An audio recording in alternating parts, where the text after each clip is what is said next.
This holiday season, give your loved ones something they'll enjoy for years to come. An Aura frame. It's a gorgeous digital photo frame that you can preload with photos. For a limited time, save on the perfect gift by visiting auraframes.com to get $35 off Aura's best-selling Carver matte frames, named #1 by Wirecutter, by using promo code CityCast at checkout. That's auraframes.com, promo code CityCast. This deal is exclusive to listeners and frames sell out fast, so order yours now to get it in time for the holidays. And support the show by mentioning us at checkout. Terms and conditions apply.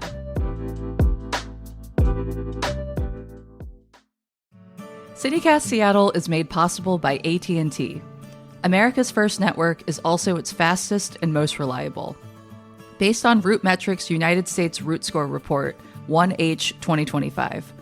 Tested with best commercially available smartphones on 3 national mobile networks across all available network types.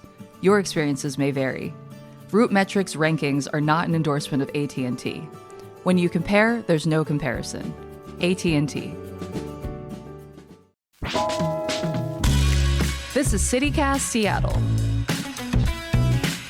I'm Jane C. Hu, and here's what Seattle's talking about.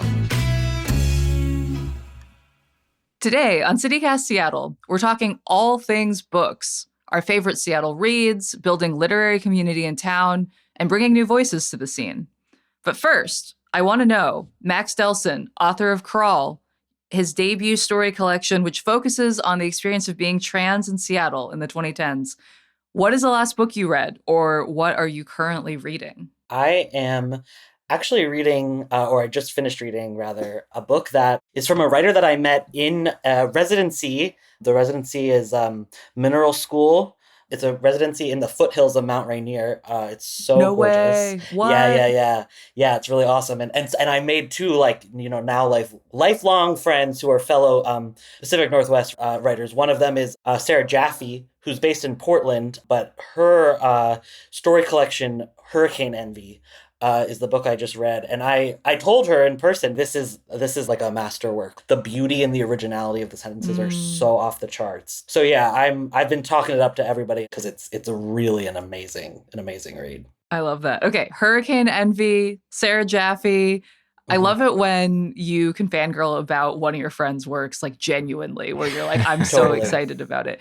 Okay, Marcus Harrison Green, founder of the South Seattle Emerald and Hinton Publishing and a columnist with The Stranger. What is the last book you read, or what are you currently reading? I gotta say, I feel very insecure going after Max, but yeah, at the risk of sounding like I'm self-dealing here, late stage capitalism.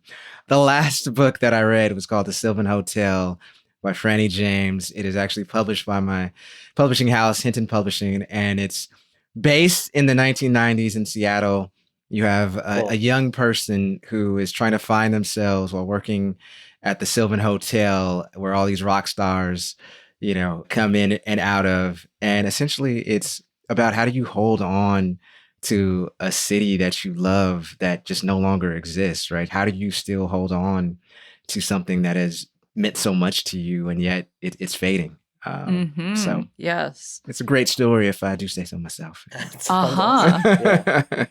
Okay, I want to come back to the fact that both of you have been involved in these books that has Seattle in the past as a setting. But before we get into that, I do want more book recs from you all.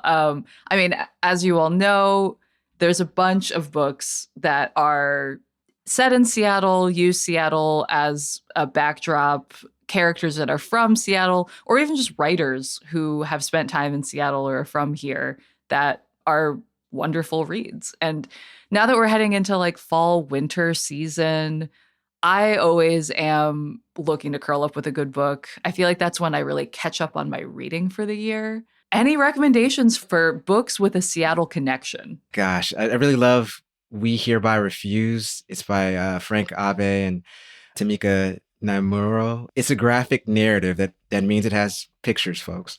But essentially, it's about a history that we don't learn a lot about, specifically here in the Northwest. It is about the mass incarceration of Japanese Americans during World War II, which, yeah, of course, we hear about that in passing, but you rarely hear about the resistance to it. And, this really follows, folks who were like, no, this is not okay. I don't care that this is, something that the government is saying that needs to be done. I feel this is unconstitutional, and, we're going to stand for the human rights of everyone. And so just to have the story told in that way, that it isn't such a passive thing that is happening to people. I mean, it is happening to people, but at the same time, there's agency and their resistance. And there's people actually trying to do something exactly, about it. Exactly. So it's a beautiful it also story. Feels unfortunately timely about groups that have been singled out and other people who are fighting for their rights. Whatever do you mean, Jane? Whatever do you mean? What about you, Max? Do you have any Seattle recommendations? Okay, well, this is probably the single most important Seattle book for me, The Freezer Door by Matilda Bernstein Sycamore, which is so, exciting because her book Pterodactyl, also about Seattle, just came out. Basically, it is nonfiction. It is like memoir-y, and it's largely just about like cruising around Seattle and like just trying to like make connections with people, and just like the ways she like feels alienated as like a trans person trying to like sort of connect, and like, lots of bathhouse representation, which was so important to me. Like this book taught me how to write about like casual sex, like how disappointing like gay bars in Seattle can be. Mm-hmm. I mean, and there's like, if you read this book, like there's this line in here that's like, there's too much desire without desire, not enough desire. And it's just like, yeah, you're like in these spaces that are like ostensibly about like desire and like wanting and celebration, but then it just feels like so like dead and like overdetermined. Empty. Yeah. And it's like Matilda's the expert on that, on putting language to that. So yeah, big fan of The Freezer Door. Okay, The Freezer Door. I should give that a read, because if that is what was an inspiration to you while you were writing Crawl, because I was going to say my pick is Crawl. I just awesome feel choice. like, to me, like what has stuck out about it also from the Seattle connection of it is how a lot of what you write, Max, just feels prescient. Like it's set in the 2010s. And a lot of it really foreshadows the issues that we have going on in town now. One issue that has really blown up since you wrote about this is the culture around Denny Blaine. So in one of your stories, you talk about the importance of the nude beach at Denny Blaine as a spot for queer people to gather. And in the last year, that's really come under threat as, neighbors have tried to get it shut down as a nude beach. And we're kind of in this limbo now in the city still to figure out what to do with that. But it really just feels like you had already nailed where all the tension is in the city. And now moving forward, it just seems like it's unspooled further since the 2010s. Totally. Yeah. Thank you for saying all those very kind things. Yeah. That story is really about a Matilda quote. Matilda Bernstein Sycamore quote is like what inspired that story, which is like she's doing an interview with Conor Habib on Against Everything. And she's like, I get so frustrated with the conversation of like, oh, straight people in queer spaces, because if you're doing something like gay enough, the straight people would leave. And so like the story that I wrote is then like that idea, like what would be the gay enough thing to get straight people to leave, taken to its, without a spoiler, like most absurd conclusion. But I think it's interesting now to like think about what's happening with Denny Blaine, because like when I was there in the 2010s, the straight people were really trying to make it theirs. It kind of feels like it didn't work, which like I think like the soul of it, because you couldn't have what's happening now where people are trying to shut down the beach if there weren't some kind of like, sort of physical liberation, queer liberation, like hadn't been able to hold. Like I feel like the straight people almost tried to like make it theirs, and when it like didn't work, this is kind of the next thing. We'll like, oh, we gotta squash it. Right. If we can't hang out there, then we don't want anyone to be able to hang out there. Exactly. That's what I think is going on, honestly. Marcus, have you been following all the Denny Blaine stuff? I have been a little bit, just with being a columnist over at The Stranger. Vivian McCall, our news editor, as well as Natalie Graham, our reporter over there, has been doing some great work on it. And I've also been following it in the cartoons that Britt Hamill, a friend of the show I know, has did in the past about I guess he's our current mayor, Bruce Harrell, and some of his unconscious thoughts about Denny Blaine. And Anyway, I'll just tease that out because I'm not sure it's appropriate for the show right now. But anyway. Yeah, you can go look at Brett's comics if you haven't already. All right, well, let's leave it there. When we come back, I want to revisit the Seattle of yore.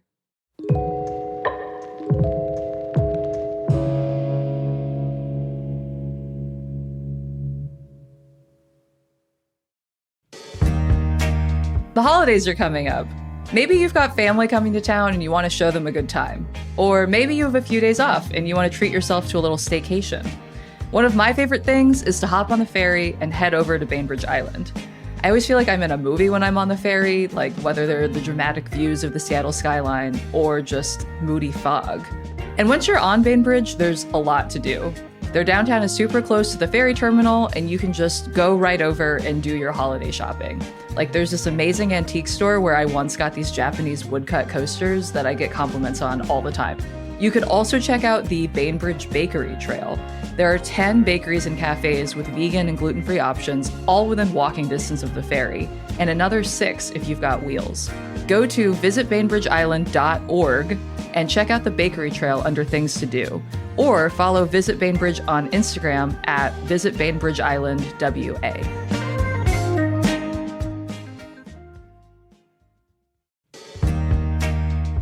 It's apple season here in Washington, and there's no better time to go check out Seattle Cider Company, which uses fresh-pressed Washington apples, never from concentrate, in their ciders.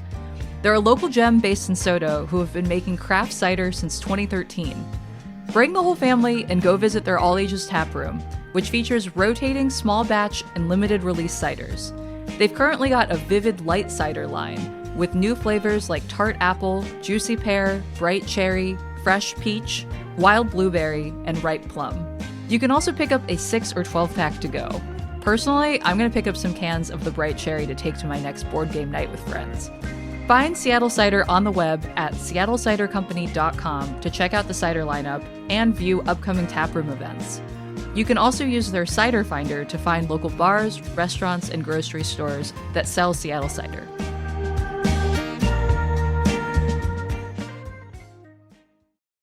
So Max, Crawl is set in 2010 Seattle. Marcus, you mentioned Hinton Publishing's new novel, The Sylvan Hotel, is set in 90s Seattle. Yeah. And I know you all also just published an ebook about 90s history here. Was Seattle just better back then? Like, has it peaked? I don't think it's better, but I think like any sort of past, right, you need a level of detachment to really understand it. And so I think around 15, 30 years or so, that's enough time that you can look back and really say, okay, how did this, form the city? How has this informed my life? And you can do it in a way that there's some emotional attachment still, but it's not sort of overriding, your ability to really analyze, what was going on at the time period. Yeah, you need some time to process. Yeah. Max, what do you think? I mean, what was 2010 Seattle like that felt like such a rich place for exploration? Yeah, it's really interesting because when people ask, like, how could this, like, book be, like, interesting to people who don't have familiarity with Seattle? Like, it's a great example of a moment where the city was really paying a lot of lip service to this sort of, like, liberal values, like, almost trying to, like, embody this leftist aesthetic, and then, like, doing the opposite, which you see a lot right now in the Democratic Party in these really, really obvious ways, right? Like, they're like, oh, we gotta get back, like, the left base. We're gonna, like, put Charlie XCX in like the DNC or whatever it was. It's a Brad Summer, vote for Kamala. It's Brad Summer. Exactly. But it's like Seattle 2010s was like so like that. Like I will never forget going into the Safeway.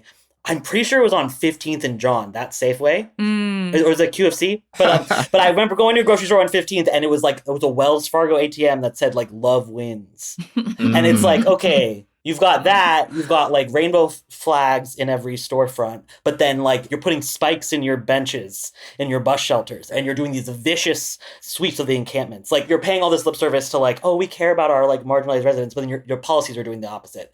And right. I can't speak to what Seattle is like now. So I don't want to speak past like 2020 when I was there, but I do think it's a socialist utopia, Max. It's a socialist right. utopia. Yeah. Right. It's yeah, exactly. All the problems problems have been solved, I heard.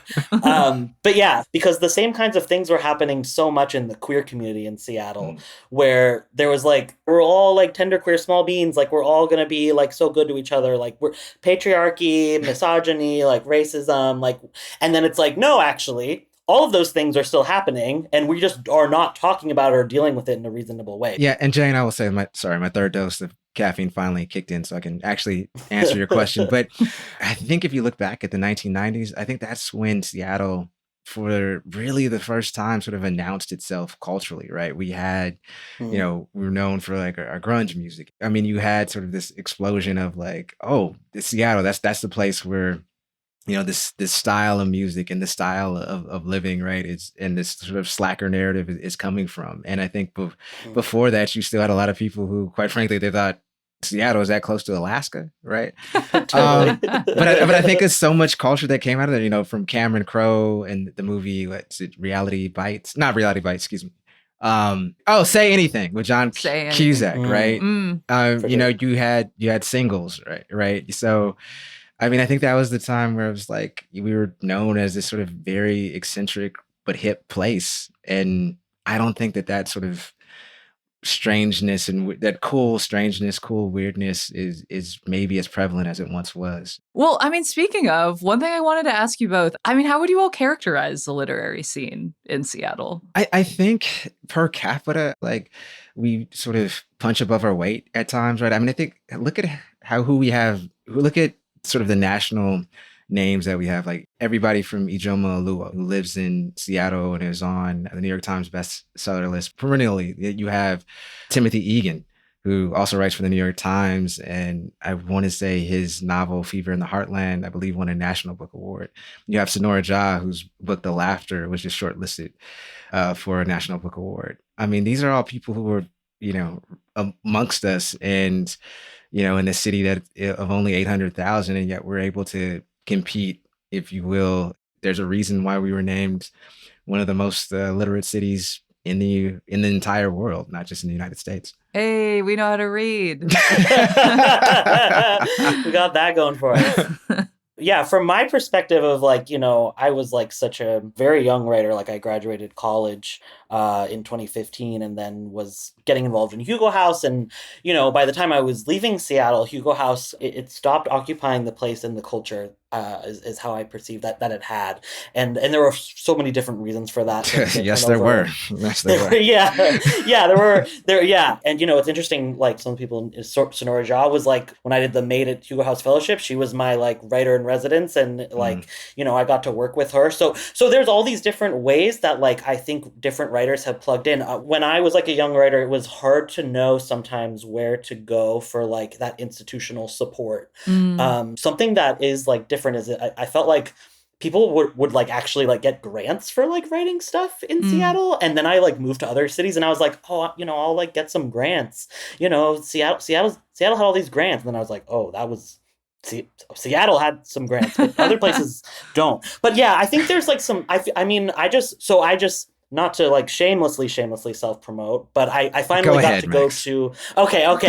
Twist my arm. But I finally got to go to one of the spaces for CAM, common area maintenance, which I just feel like so many writers that I know have been so excited about. And I was there because they were hosting a launch party for a new arts publication in Seattle called Chum News.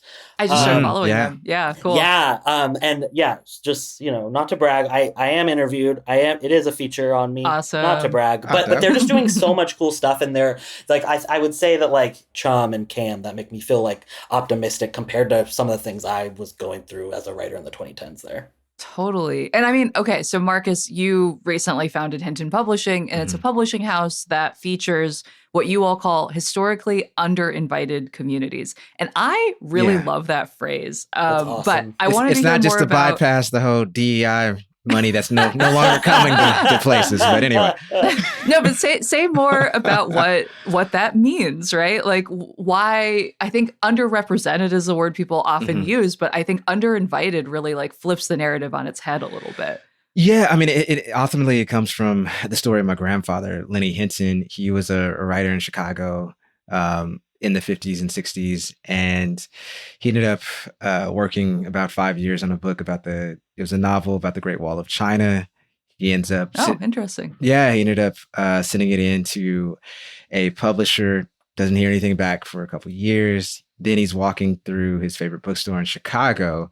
He sees a book that had the exact name as his manuscript on it, except instead of his name, it's a white author's name. No. Oh my God. Yeah, thumbs through it, and it's his. It's basically his book verbatim. Wow. Yeah, and so unfortunately, that broke his heart and his spirit, and he never wrote again, and unfortunately drowned himself in alcohol. But oh my gosh, Jesus. To I guess to try to find some level of reclaimed legacy.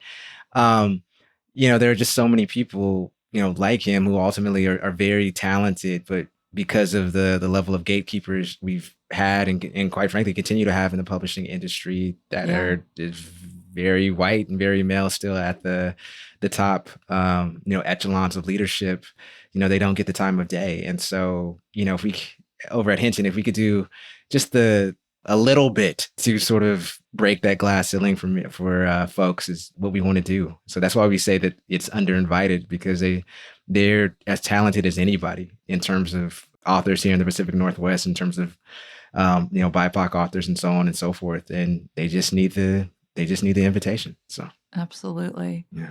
I am not over that story, man. Like, I mean, you hear about people who are like, someone stole my idea, but to steal a whole manuscript is really wow. Yeah, I mean, and particularly back then, right? You didn't have, it's, who's going to believe, right? Yeah. Totally. Right. So horrifying. Yeah. Worst nightmare shit. Oh my gosh. Yeah. Well, okay. I want to know, are there places in Seattle that you feel like would make a really good backdrop to a scene or a book that you have not seen featured yet? Like, because before I read Crawl, Max, I was thinking, Cal Anderson on the first nice day of the year. That's one place that one of your short stories takes place. Denny Blaine, these are just such quintessential Seattle places that I was like, oh my God, I had never thought to see them featured in a story. And it was so satisfying to recognize the feelings immediately upon reading. Cool. Is there any place in the town that you all would like to see? The Metropolitan Grill downtown, for the very reason that I think if I put it in a book, maybe I could get a free meal there because it's expensive as hell. So, what would your characters be doing there? Just like having a meal, but for what reason?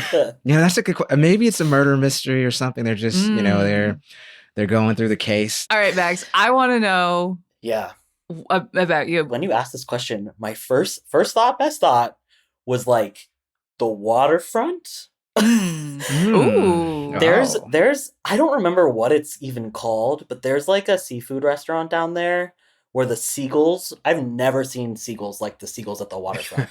But like the waterfront is like its own sort of like world actually. Oh yeah, and they've made it nicer since you left town. It's now That's not how I would describe how I knew the waterfront. Oh yeah, no. It's way nicer now, but it's also as a result like way more chaotic because everyone wants to hang out there, including the seagulls. So yeah, you gotta come back and see this, and then write your scene for whatever next short story you got going. Crawl 2. Crawl 2. I would do it. Let's take a quick break.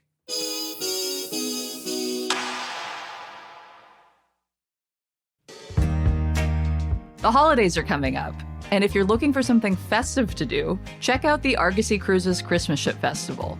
You'll sail aboard the Spirit of Seattle with hundreds of twinkly lights as she visits 40 waterfront communities across Puget Sound. On board, you'll be surrounded by festive fun.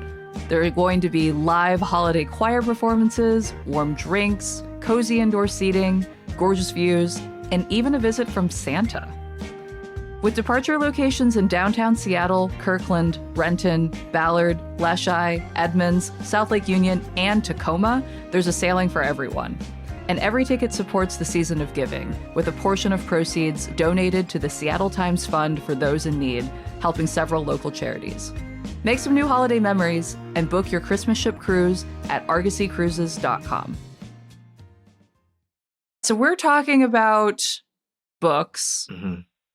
And I realize I haven't asked you all yet. What is your favorite bookstore in town? Oh gosh. Oh. If I feel like seeing people in the literary scene here in Seattle, I will go to Elliott Bay because you're bound to bump into, an author or book lover I or was something. there this weekend at Oddfellows and ran into a friend. Yeah, I mean, there it's you just how go. it goes. There you go. If it's, I just want to go in, grab a book undercover, just, maybe read and not be bothered.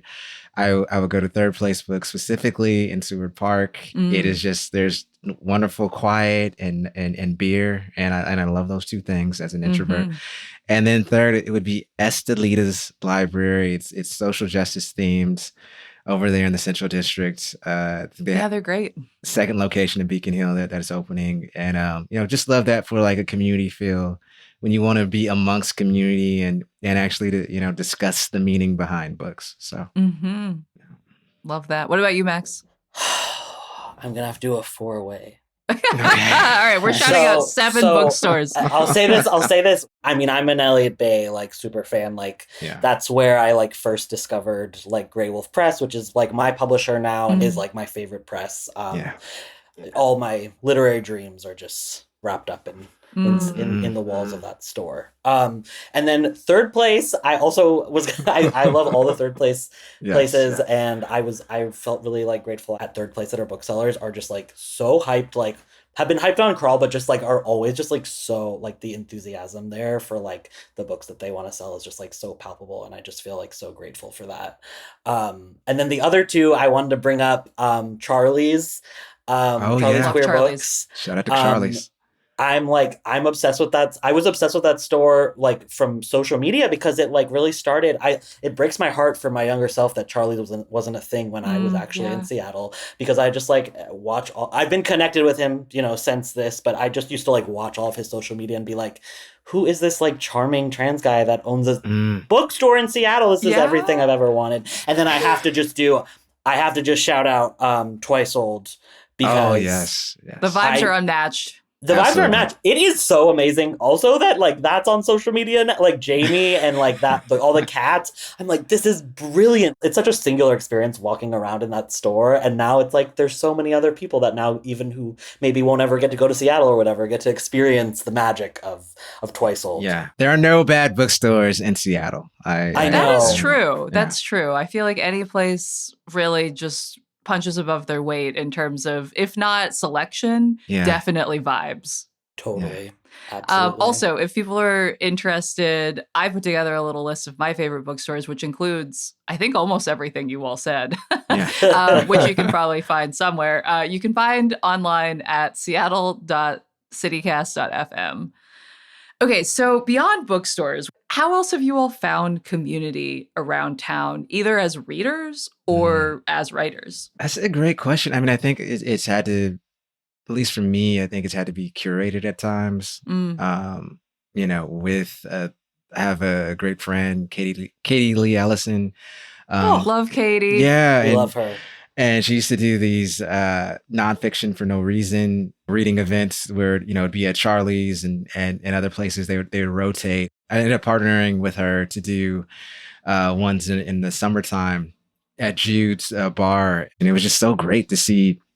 This is a bar in Rainier Beach. It's fairly small. The only, as far as I know, only worker-owned cooperative bar in the city.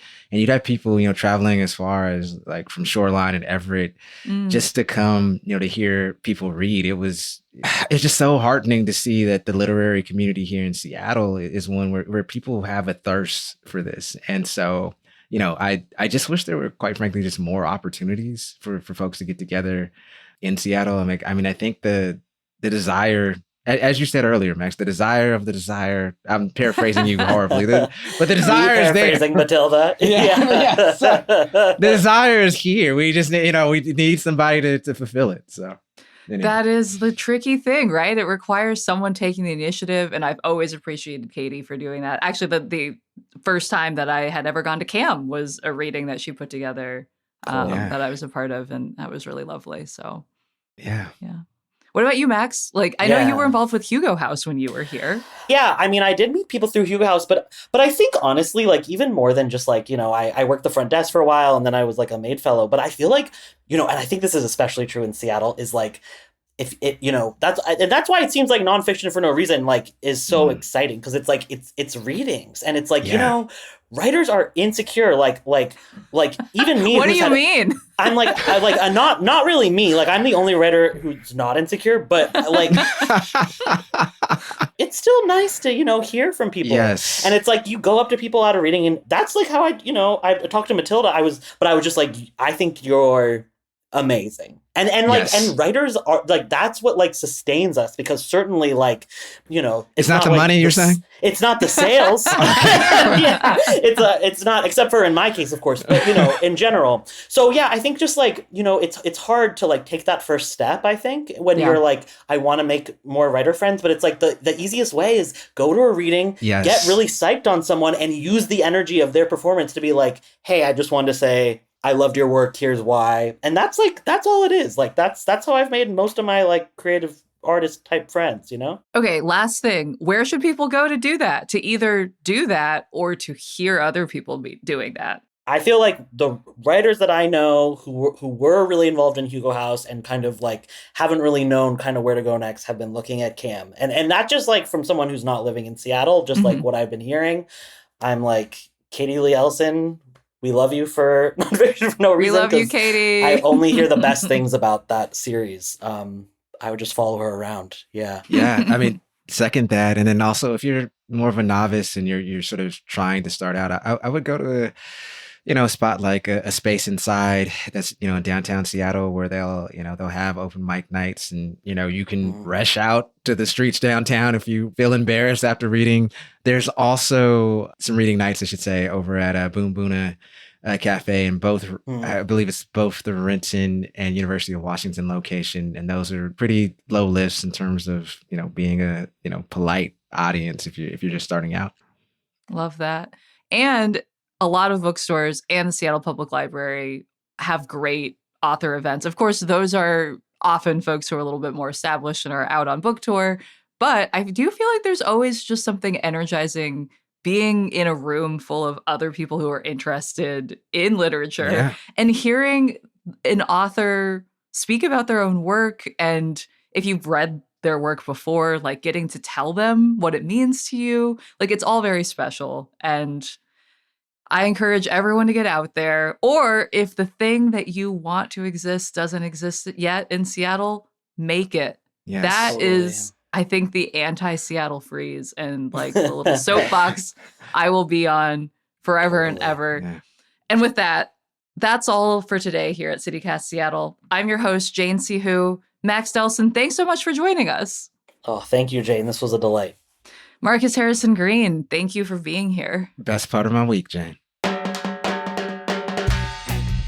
All right, listeners, we want to hear from you. Send us your news tips, questions, hot goss, or Seattle book recommendations by sending an email to seattle@citycast.fm. You can also text us or leave us a voicemail on the CityCast hotline at 206-880-3931. If you're enjoying the podcast, be sure to follow us on Apple, Spotify, or wherever you listen so you never miss an episode. Even better, leave us a review. You can get more local news and events delivered right to your inbox by subscribing to our newsletter. Just go to seattle.citycast.fm. And one last thing, Max, since you're our guest today, where can people go to find more about you and your work? Totally. www.maxdelsohn.com. How do we spell your last name? MAXD as in dog, ELSOHN. And I'm at Max Delsohn on Instagram, and my book is called Crawl. So yeah, check it out. Go read it. Yes. Okay. Go read it. Until next time, see ya, Seattle.